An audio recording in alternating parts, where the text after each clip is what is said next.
Bonsoir. Comment ça va? Mais je ne t'avais pas vu, mais qu'est-ce que tu fais là? Ah bah, tu vois, je suis là pour Quel est entre les projecteurs? passer quelques instants avec toi. Mhm. J'aimerais bien d'abord savoir finalement comment tu as vécu cette soirée. C'est ton premier passage ici sur la scène du Maxi Rire. Tu as failli venir il y a quelques années. Mhm. Petit souci qui, D'agenda, au dernier oui. moment d'agenda, t'a empêché de venir. Mhm. Comment tu as trouvé l'accueil, le festival, la salle, le public, un petit peu de manière générale? Bah écoute, c'était génial.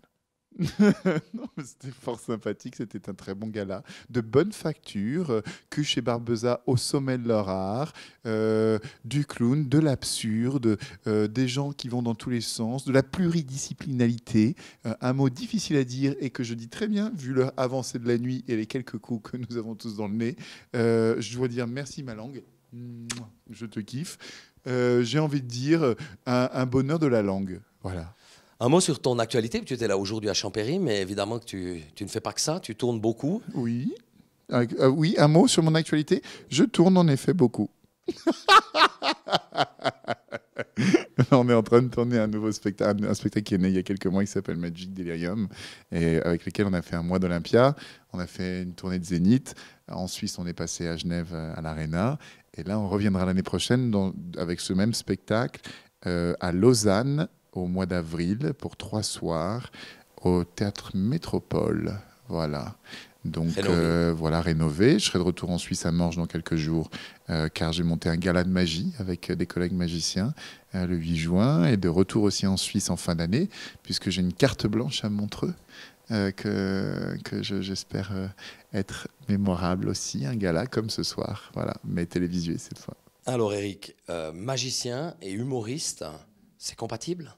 La preuve que oui, mais alors tu vois ce qui est intéressant, et là je vais devenir tout à fait sérieux et technique, 2 écritures tout à fait différentes. Si vous voulez, l'écriture de l'humoriste, le spectateur se demande toujours mais qu'est-ce qu'il va dire? Il rit et il se tourne vers le futur. Mais quelle est la prochaine vanne? Alors que l'écriture du magicien, il voit le tour, il fait waouh, mais comment ça marche? Qu'est-ce qui vient de se passer? Il se tourne toujours vers le passé. Et donc cette espèce de tension comme ça entre l'écriture de l'humoriste et l'écriture du magicien crée une attention et détruit l'ennui à chaque instant. Donc oui, il y a opposition, mais compatibilité.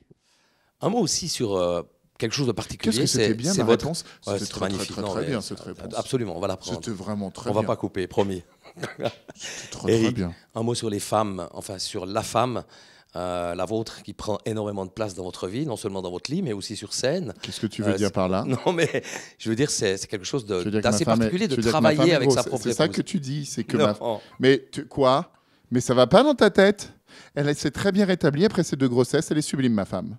Alors, tu te calmes direct, OK? Mais elle est sur scène avec toi aussi, ça, c'est particulier quand même. Elle est sur scène avec moi depuis 3 spectacles qu'on écrit et qu'on commet ensemble. Maintenant, ça fait depuis 2008. Donc, ça fait quelques années que nous tournons, que nous parcourons les routes de la francophonie. Elle et moi, pour notre plus grand bonheur à tous les 2. Tu es le plus grand magicien du monde aujourd'hui? Non, mais ce qui est génial, c'est que quand même, on a un spectacle là sur la route qui est assez phénoménal.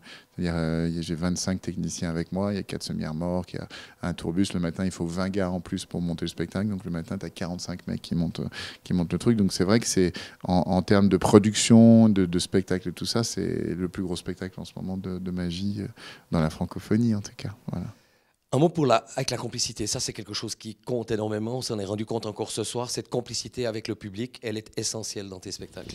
Tout à fait, mais qu'est-ce que tu es sérieux, qu'est-ce que tu parles bien. Je trouve ta syntaxe d'une précision mais horlogère, mais c'est magnifique. Mais oui, parce que moi j'essaye d'être un magicien humoriste et non pas juste un magicien ou juste un humoriste. Tu sais que tu as un homonyme en France qui est un très très bon photographe. Oui, absolument. Ah oui, ah oui. Tu as eu l'occasion de le rencontrer? J'ai pas eu l'occasion de le rencontrer, mais j'ai regardé ses œuvres à plusieurs reprises sur Internet. Parce que quand je fais des recherches, par exemple, je me souviens plus quel numéro j'ai fait. Donc je tape Eric Antoine et je cherche un numéro que j'ai fait dans telle et telle émission. Et je tombe toujours sur ses photos. Dans ma recherche. Je tombe souvent sur lui. Et lui me déteste parce que je suis plus connu que lui. Et moi, je l'aime beaucoup parce que je trouve que c'est un artiste très doué. Je trouve qu'il a de très très belles choses. Qu'est-ce que tu aimes le plus dans la vie, Eric? Oh ben, mes enfants. De manière générale. Oh, mais mes enfants, il n'y a même pas de... J'ai découvert l'amour quand je suis devenu papa. Même ma femme que j'aime tendrement.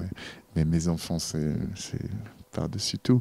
Et après, bien sûr, ce métier, ce spectacle.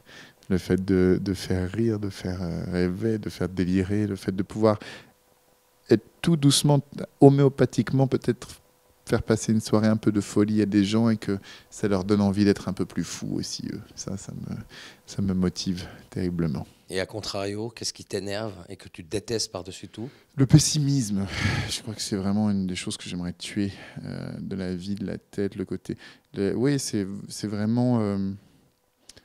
Il y a beaucoup de phrases très drôles qui disent finalement que le pessimisme, c'est juste un optimiste réaliste. Mais non, moi, je ne crois pas à ça. Je crois que vraiment le pessimisme, c'est un frein. C'est un frein au rêve, à l'action, à la construction. Et on est dans une période où on se recroqueville énormément sur nous et où le pessimisme est de rigueur. Et je trouve que c'est un grand malheur. Voilà. Après ce grand moment de philosophie, juste un tout petit peu d'humour, le rire d'Éric Antoine, c'est une vraie marque de fabrique. Quand je ris, tu veux dire? Sur scène. Mais je ne sais pas. Je ne sais pas. J'ai Ce envie, rire j'ai envie très de puissant rire. qui sort de quand toi. je fais du comme ça. Ou comme ça.